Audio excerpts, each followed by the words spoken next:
Assalamualaikum warahmatullahi wabarakatuh. Apa kabar anak-anak? Semoga semuanya dalam keadaan sehat walafiat.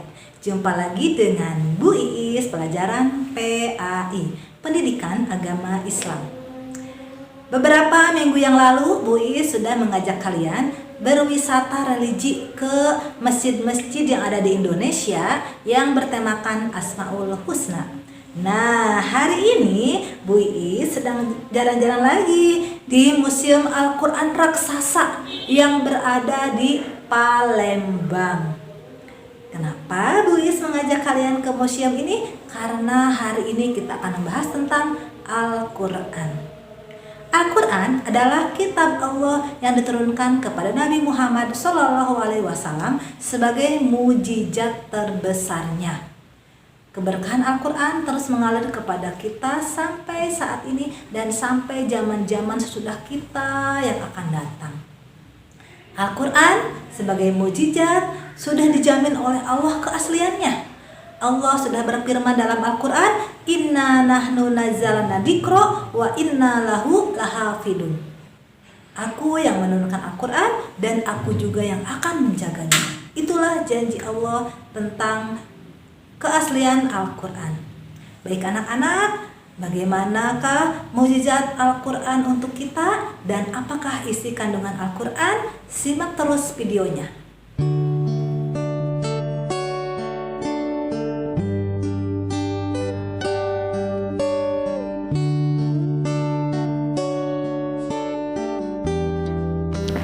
Al-Quran adalah kitab Allah yang diturunkan terakhir kepada Nabi Muhammad. Al-Quran sebagai penyempurna terhadap kitab-kitab sebelumnya. Al-Quran diturunkan secara berangsur-angsur selama 22 tahun, 2 bulan, 22 hari. Berdasarkan turunnya, Al-Quran dibagi menjadi 2 kelompok. Kelompok Makkiyah yang turun di Mekah dan kelompok Madaniyah yang turun di Madinah. Ciri-ciri surat Makkiyah adalah sebagai berikut.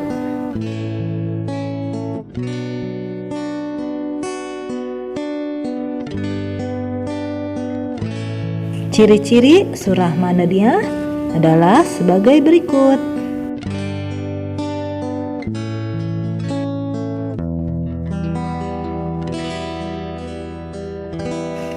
Ayat yang pertama turun adalah surat Al-Alaq ayat 1-5, sedangkan ayat yang terakhir surat Al-Maidah ayat 3. Kenapa Allah menurunkan Al-Quran secara bertahap? Tentu ada maksud dan tujuannya, yaitu sebagai berikut.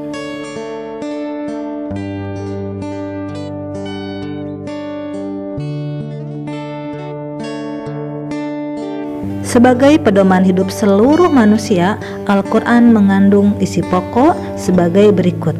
Pertama, akidah, yaitu keimanan kepada Allah. Yang kedua, ibadah, berisi tentang tata cara ibadah seperti sholat, wudhu, dan lain-lain. Yang ketiga adalah syariah, yang berisi tentang hukum atau aturan Allah. Keempat, muamalah tentang perekonomian. Dan kelima, tarikh, yang berisi kisah-kisah seperti kisah para nabi dan sebagainya. Al-Quran adalah mukjizat Nabi Muhammad. Keberadaannya menjadi sangat istimewa. Keistimewaan Al-Quran adalah sebagai berikut.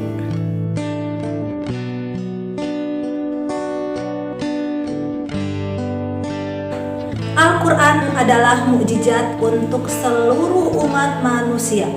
Tidak hanya umat Islam, tapi umat-umat lain yang bukan agama Islam pun ikut mempelajarinya.